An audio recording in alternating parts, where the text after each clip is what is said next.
안녕하세요. 고명한 아카데미 1기 27호입니다. 요새 읽고 있는 책 얘기를 해볼게요.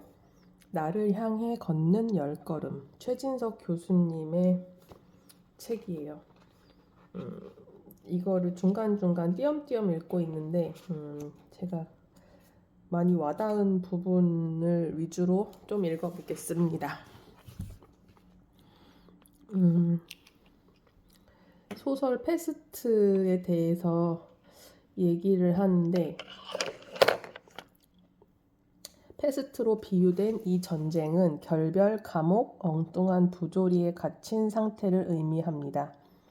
이해되지 않는 일, 예상하지 못한 일, 바닥이 보이지 않는 절망, 미래를 예측할 수 없는 곤혹, 이런 것들 속에서 허우적거리는 상태예요.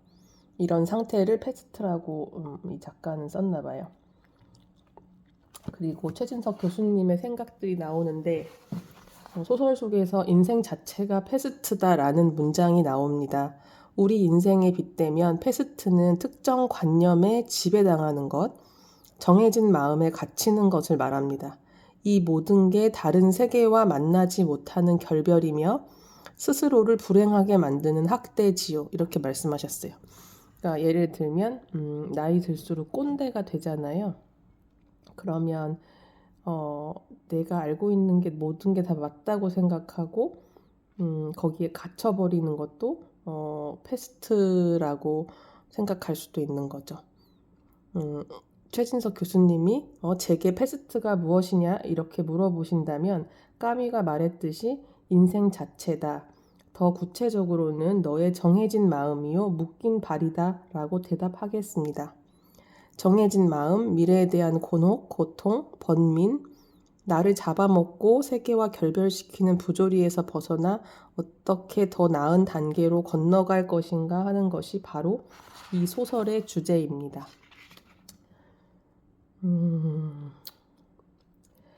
그러면서 말씀하신 것도 중간에 마음에 패스트가 있을 때 우린 뭘 해야 할까요? 그러니까 예를 들면 내가 어떤 생각에 사로잡혀 있고 나만의 고집과 꼰대스러운 뭐 이런 게 있고 사고가 유연하지 않고 되게 고착되어 있는 사고방식을 갖고 있다 하면 그러면 우리는 뭘 해야 할까요?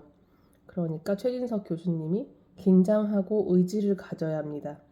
내 안에 패스트가 발견되어도 그것을 이겨내려고 하지 않는 사람이 있습니다. 이런 사람은 비겁한 사람입니다.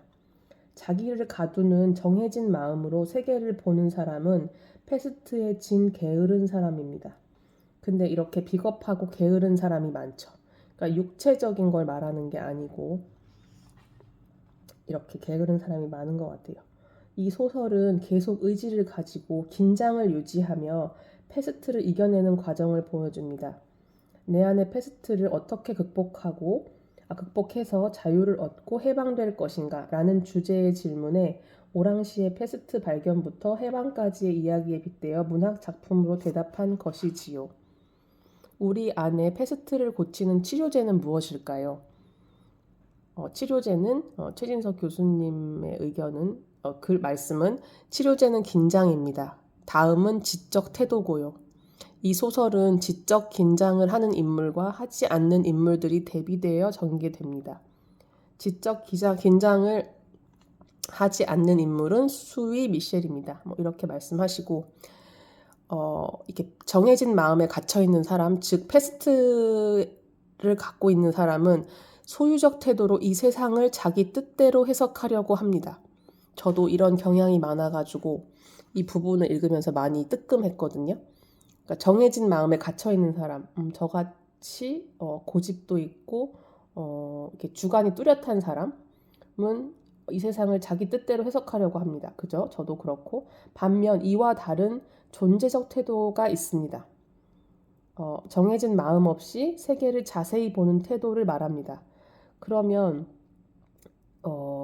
존재적 태도를 가지려면 어떻게 해야 되는가 또 질문을 해봐요. 정해진 마음 없이 이 세상을 자세히 보는 태도, 그런 존재적 태도를 가져야 된다는 거죠. 왜냐하면 패스트를 치료하기 위해서. 거의 모든 사람이 다 패스트를 갖고 있다고 생각해요. 특히 우리나라 사람 더 심하게. 미셸은 이미 패스트에 감염되었지만 자기가 감염되었다는 것도 모릅니다. 우리나라 사람 모두가 거의 다 그럴 거예요. 세계를 유심히 살피지 않고 그저 습관에 따라 의식하지 않고 보는 것이지요. 그래서 까미는 미셸을 제일 먼저 죽입니다. 미셸에게는 인생에서 승리하는 의지와 투지는커녕 자기 반성조차 없었으니까요. 반면에 리유는 어떤가요? 나레이터의 역할까지 하면서 죽지 않고 소설을 끌고 나갑니다. 삶의 주도권을 갖고 있는 것이지요.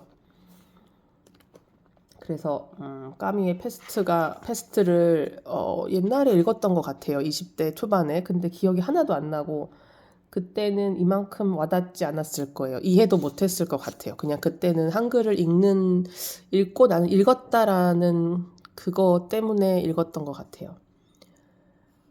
그래서 이 최진석 교수님이 여기서 이 책에서 다시 한번 짚어주셔서 너무 감사드렸어요. 감사드린 부분이고 이 책을 이 부분을 지금 계속 읽고 있어서 나는 나의 패스트를 어떻게 치료할 것인가, 치료해야 하는가, 그러려면 늘 긴장해야 되고 지적인 태도를 유지해야 되고 존재적 태도를 가져야 된다. 정해진 마음 없이 세계를 자세히 들여다보아야 한다. 그러면 나의 사고가 유연해야 된다라고 계속 스스로에게 이제 되뇌이고 있어요. 네, 그렇습니다. 오늘 좋은 밤 되시고요. 제가 어저께도 테슬라랑 TSLT랑 두 개를 좀 샀는데 TSLT는 물을 타야 되는데 이제 체결이 안 됐더라고요. 근데 오늘 소식에는 테슬라가 예상보다 실적이 잘 나와서 오늘 본장 10시 반에 열리면 주식이 좀 기대되긴 합니다. 그러면은 뭐 일부는 팔고 일부는 보유하고 이럴 것 같아요. 네, 그렇고 제가 지인분들하고 송도에서 유료 독서 모임을 오픈하려고 해요. 지금 한 6분, 7분 정도 모인 것 같은데 11월부터 진행하려고 하는데 혹시 의향 있으신 분들 계시면 댓글 달아주시면 안내해드리겠습니다. 유료니까 실비 플러스 알파 한 달에 한 2번 정도 할 것 같고요. 그 다음에 비용은 회당 10,000원? 회당 5,000원? 모르겠어요. 아무튼 진행 예정인데 관심 있으신 분들은 댓글 달아주세요. 들어주셔서 감사합니다. 좋은 밤 되세요. 온 우주가 당신을 도와줄 겁니다. 감사합니다.